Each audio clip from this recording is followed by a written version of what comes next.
آج ہم پڑھیں گے اب بیلنس ڈائٹ کے بارے میں۔ بیلنس ڈائٹ جسے متوازن غذا کہا جاتا ہے، ایک ایسی ڈائٹ یا ایسی غذا ہوتی ہے جس کے اندر نیوٹرینٹس سفیشینٹ کوانٹٹی میں ہوتے ہیں، یعنی اتنی مقدار ہوتی ہے جو کہ ہماری ڈیلی ریکوائرمنٹ کو پورا کر سکے۔ تو ہماری جو روزمرہ کی غذا ہوتی ہے اس کے اندر نیوٹرینٹس کا ہونا بہت ضروری ہے، اور یہی نیوٹرینٹس ہوتے ہیں جو ہماری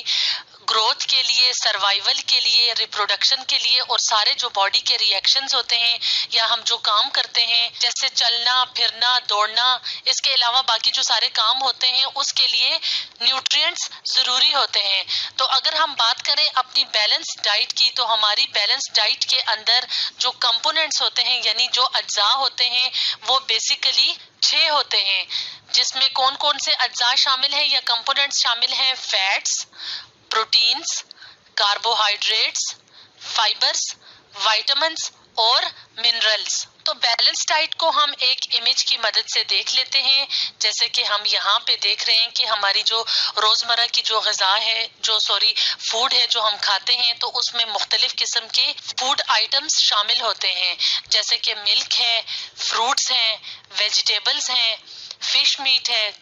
بیف وغیرہ ہے، ایگز ہیں، اس کے علاوہ گرینز یعنی دالیں اور نٹس وغیرہ شامل ہیں۔ تو یہ ایک بیلنس ڈائٹ ہوتی ہے، اور اسی ڈائٹ سے جو ہم روزانہ خوراک کھاتے ہیں اسی سے ہمیں یہ سارے نیوٹرینٹس ملتے ہیں، یعنی fats, proteins, carbohydrates, fibres, vitamins اور منرلز۔ فار ایگزامپل اگر ہم بات کریں گرینز کی، یعنی جو ہم دالیں کھاتے ہیں یا جو گندم ہے، مکئی کے دانے ہیں، اس کے علاوہ جو پوٹیٹو ہیں، تو یہ کس کا ذریعہ ہے؟ یہ کاربوہائیڈریٹس کا ذریعہ ہے، یعنی ان خوراک کی کھانے سے، اس طرح کی چیزیں کھانے سے کاربوہائیڈریٹس ملتے ہیں۔ اور ایگ اور فش میٹ اور یہ جو دوسرا بیف یعنی جو ریڈ میٹ ہے، تو یہ کس کے رچ سورس ہیں؟ یہ پروٹین کے رچ سورس ہیں۔ اس کے علاوہ ہماری خوراک میں جو ہم آئل اور بٹر وغیرہ استعمال کرتے ہیں تو وہ رچ سورس ہیں فیٹس کا۔ اور اگر ہم بات کریں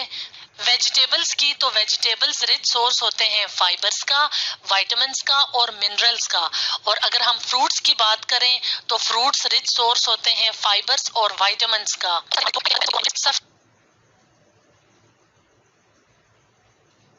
سفیشینٹ کوانٹٹی میں سپلائی کرے گی۔ اور نیوٹرینٹس کیوں ضروری ہیں؟ نیوٹرینٹس زندہ رہنے کے لیے، یعنی زندگی کے لیے جو خاص فنکشنز ہماری باڈی پرفارم کرتی ہے، تو اس کے لیے نیوٹرینٹس بہت ضروری ہوتے ہیں۔ لیکن اس بات کو سمجھنا ضروری ہے کہ بیلنس ڈائٹ سے ملنے والے جو نیوٹرینٹس ہوتے ہیں وہ ڈفرینٹ کوانٹیٹیز میں ریکوائر ہوتے ہیں، یعنی جو نیوٹرینٹ کی ریکوائرمنٹ ہے باڈی کو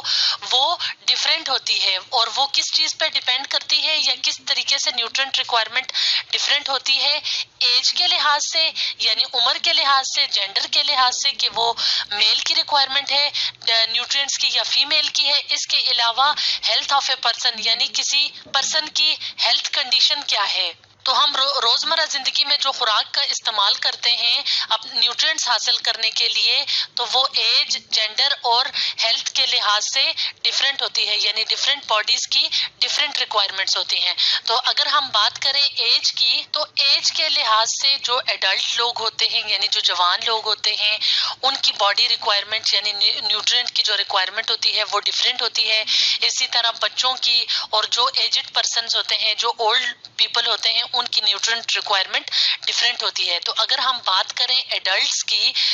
یعنی جو ینگ پیپل ہوتے ہیں، تو ان میں جو نیوٹرینٹ ریکوائرمنٹ ہوتی ہے وہ تو ایڈلٹس کے لیے جو بیلنس ڈائٹ ہوگی اس میں لیس پروٹینز ہونی چاہیے، لیکن جو گروئنگ گرلز اور بوائز ہوتے ہیں، یعنی جو ٹین ایج کے بچے ہوتے ہیں، ان کو زیادہ پروٹینز ریکوائر ہوتی ہیں، یعنی ان کے لیے بیلنس ڈائٹ کے اندر پروٹینز کا زیادہ ہونا ضروری ہے۔ گروئنگ گرلز اور بوائز یعنی جو ایسے گرلز اور بوائز جن کی ایج 20 سال سے چھوٹی ہوگی۔ اس کے علاوہ اگر ہم بات کریں کڈس کی، یعنی جو چلڈرن ہوتے ہیں، تو ان کو زیادہ کیلشیم اور آئرن کی ضرورت ہوتی ہے، کیونکہ اس ایج میں یعنی جو چھوٹے بچے ہوتے ہیں ان میں بونز وغیرہ بننے کا عمل تیز ہوتا ہے، یعنی بونز وغیرہ ڈیولپ کر رہی ہوتی ہیں، تو اس لیے بون ڈیولپمنٹ کے لیے کیلشیم بہت ضروری ہوتی ہے، تو چلڈرن کو کیلشیم اور آئرن والی غذائیں دینی ضروری ہوتی ہیں۔ اسی طرح اگر ہم بات کریں اولڈر پرسنز کی، یعنی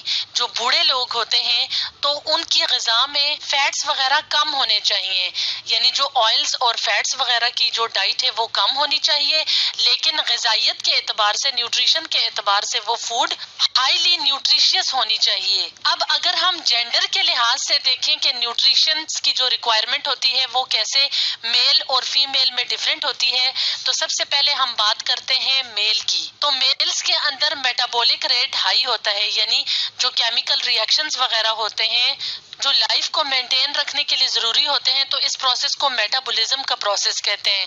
تو میلز کے اندر میٹابولزم کا جو ریٹ ہوتا ہے، جو شرح ہوتی ہے یا جو سپیڈ ہوتی ہے وہ تیز ہوتی ہے، تو اس لیے میلز کو زیادہ انرجی کی ضرورت ہوتی ہے، یعنی ان کو ایسی غذا کی ضرورت ہوتی ہے جو کہ زیادہ انرجی پرووائڈ کرے، جبکہ میلز کے مقابلے میں فیمیلز کا میٹابولک ریٹ لو ہوتا ہے، اس لیے فیمیلز میں انرجی ریکوائرمنٹ جو ہوتی ہے وہ میلز کے مقابلے میں کم ہوتی ہے۔ اس کے علاوہ وہ میلز جو زیادہ چلتے پھرتے نہیں ہیں، یعنی کہ زیادہ محنت مشقت والا کام نہیں کرتے، تو ان کو لیس انرجی کی ضرورت ہوتی ہے، جبکہ وہ میلز جو کہ زیادہ ورک کرتے ہیں ان کو مور انرجی کی ضرورت ہوتی ہے۔ تو اس طرح سے ایج، جینڈر اور ہیلتھ کے لحاظ سے ہر پرسن کی جو ریکوائرمنٹ ہوتی ہے نیوٹرینٹس کی وہ ڈفرینٹ ہوتی ہے، یعنی جو بیلنس ڈائٹ ہوتی ہے وہ ڈفرینٹ ہوتی ہے ڈفرینٹ پرسنس کی۔ تو یہ تو تھی نیوٹرینٹ ریکوائرمنٹ، یعنی کہ ہماری بیلنس ڈائٹ کس طرح ڈفرینٹ پرسنس کے لیے ڈفرینٹ ہوتی ہے۔ اب اگر ہم بات کریں امپورٹنس کی کہ بیلنس ڈائٹ سب کے لیے کیوں ضروری ہے، یعنی متوازن غذا کیوں ضروری ہے، تو بیلنس ڈائٹ کی سب سے پہلی امپورٹنس تو یہ ہے کہ یہ کیا کرتی ہے، یہ گڈ فزیکل اور مینٹل ہیلتھ کو برقرار رکھتی ہے، یعنی جو ہماری ہیلتھ کنڈیشنز ہوتی ہیں باڈی کے لحاظ سے بھی اور دماغی لحاظ سے بھی، تو یہ یعنی بیلنس ڈائٹ اس کے لیے ضروری ہوتی ہے، ہماری ہیلتھ کے لیے ضروری ہوتی ہے۔ اس کے علاوہ بیلنس ڈائٹ میں کیونکہ نیوٹرینٹ سفیشینٹ کوانٹٹی میں ہوتے ہیں، زیادہ تعداد میں ہوتے ہیں، تو بیلنس ڈائٹ کی وجہ سے ہماری باڈی کی جو گروتھ ہوتی ہے، جو نشو و نما ہوتی ہے، وہ پراپر طریقے سے ہوتی ہے۔ اس کے علاوہ بیلنس ڈائٹ ہمارے اندر کام کرنے کی صلاحیت کو زیادہ کرتی ہے، اور ایک اور امپورٹنٹ بات کہ یہ بیماریوں کے خلاف ہمیں لڑنے کی طاقت دیتی ہے، یعنی یہ ہمارے امیون سسٹم کو مضبوط بناتی ہے۔ تو اس طرح سے بیلنس ڈائٹ ہماری لائف کے لیے یعنی ہمارے سروائیول کے لیے بہت ضروری ہے۔ تو آج ہم نے پڑھا بیلنس ڈائٹ کے بارے میں۔